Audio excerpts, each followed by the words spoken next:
This is Autoline Daily, the show dedicated to enthusiasts of the global automotive industry. No doubt you heard that Tesla's sales were down for 2024. That's a far cry from the days when the company was growing at 50% a year.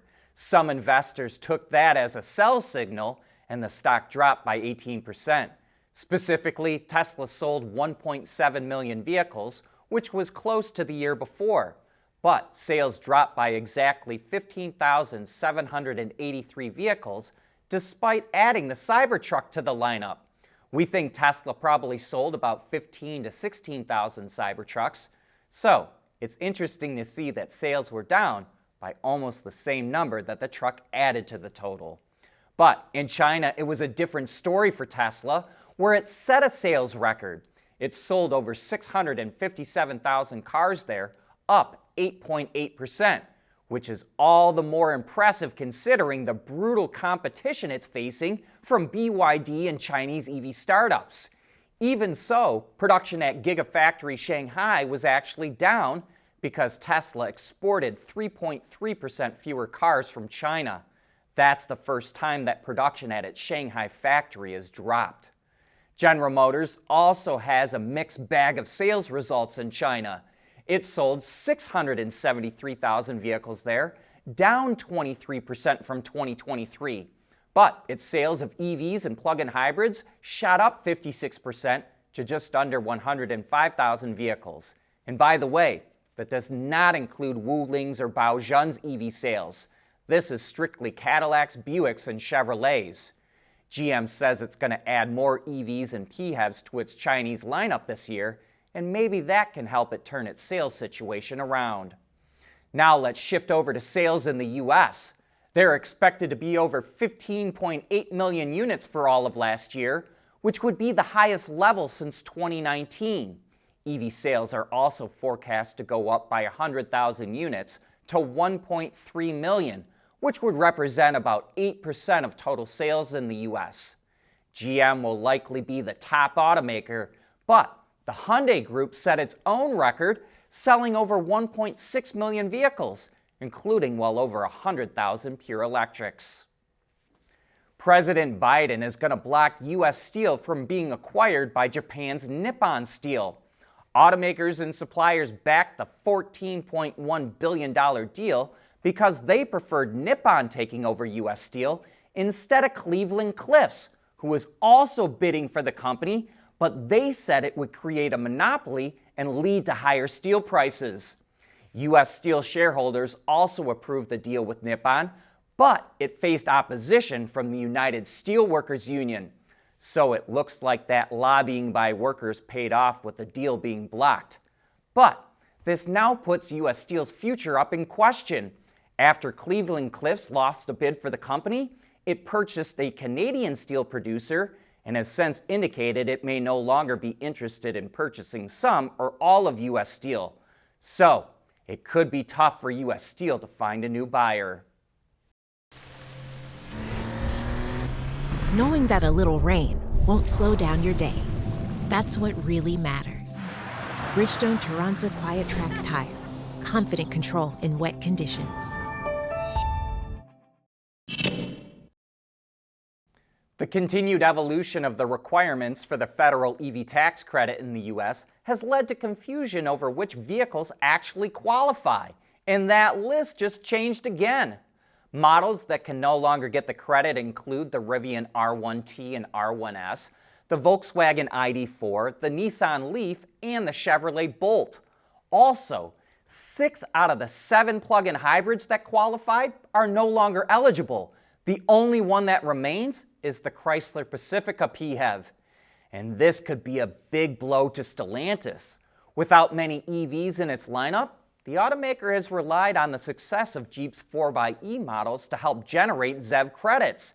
But losing out on what's essentially up to $3,750 off the price tag could impact sales and could potentially lead to fines if Stellantis' fleet fuel economy gets too high. However, there's also several models that are gaining access to the credit. All of the Hyundai Group's EVs that are now being built in the U.S. are eligible. That includes the Hyundai Ioniq 5 and 9, the Kia EV6 and 9, and the Genesis electrified GV70. The Cadillac Optiq and the Tesla Cybertruck are eligible to get the credit now too. But incoming President Donald Trump has said he'll get rid of the federal EV tax credit, so this could all change again soon. When Carvana hit the U.S. retail scene in 2017, it was considered something of a novelty. It sold used cars from big glass towers that are basically like giant vending machines. When COVID hit and people were quarantined, Carvana started offering pickup and delivery services where customers did not have to deal with another human being. Sales instantly shot up and Carvana's stock rocketed up sevenfold. But then the growth slowed and dropped, and so did the stock. The company came close to bankruptcy, but last year it looked like the company had solved its problems and was growing strong again, and the stock shot up 375%. However, yesterday, Hindenburg Research, the investment firm that shorts a company's stock, then publishes damaging revealings about its finances, went after Carvana. It says Carvana's growth really comes from shady accounting, which Carvana strongly denies. Hindenburg has mixed results going after companies, but it also has scored some big wins, notably when it took down Lordstown Motors. Autonomous vehicles continue to make progress, and now we're seeing them being used at airports. AV startup Pony.ai announced that it's partnering with Hong Kong International Airport to provide autonomous rides for passengers starting by the end of this year. The service will initially provide rides to airport staff, but it will eventually expand to urban areas. Pony.ai also offers paid robotaxi services at Beijing International Airport. And over in the UK, autonomous startup Accuses partnered with delivery company DHL to test self-driving vehicles at London's Heathrow Airport.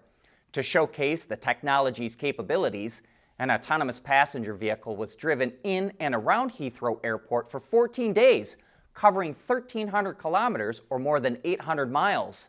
And while a passenger vehicle was used for the test, the goal of the project is to develop vehicles that can be used for baggage transfer. And here's something worth keeping an eye on. IndyCar is looking at dropping magnesium wheels on its race cars and going with aluminum. And it all has to do with China. Last month, China banned exports of materials to the United States, like germanium, gallium, and antimony. So far, magnesium hasn't been banned, but it's on a list of minerals and materials that could be banned at some point in the future. So there's been a rush in the US to stockpile these materials, which is undoubtedly why IndyCar is having a hard time finding enough magnesium to cast racing wheels, which is why it wants to go with aluminum. IndyCar plans on having enough wheels for 27 cars during a race season. Each car gets 10 sets of wheels, or 40 wheels per car. So, for the whole field, that's over 1,000 wheels per season. And that brings us to the end of today's show and this week. Thanks for making Autoline a part of your day, and I hope that you have a great weekend.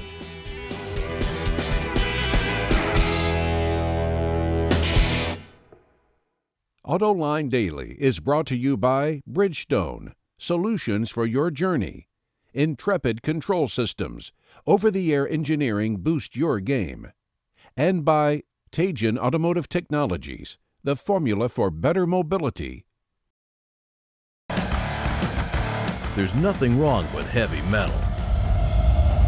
Hey, lighten up. But with world-class composite material, Teijin Automotive Technologies makes vehicles lighter, safer, and more eco-friendly.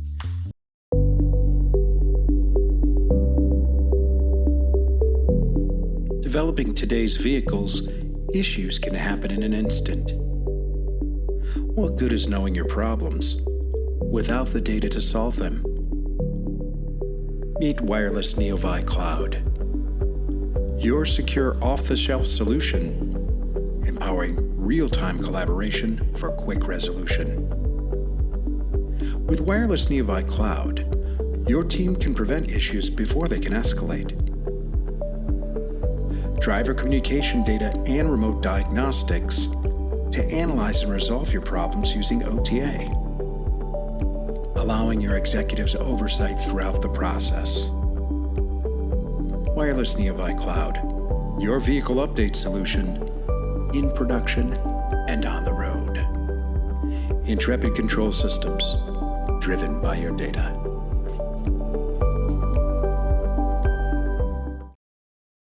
Wards is the industry leader for news, data, and analysis. That's why companies across the globe subscribe to our premium service, maybe even your own. Log in for subscriber access now. Check your company's intranet for details and rely on wardsauto.com to keep you informed.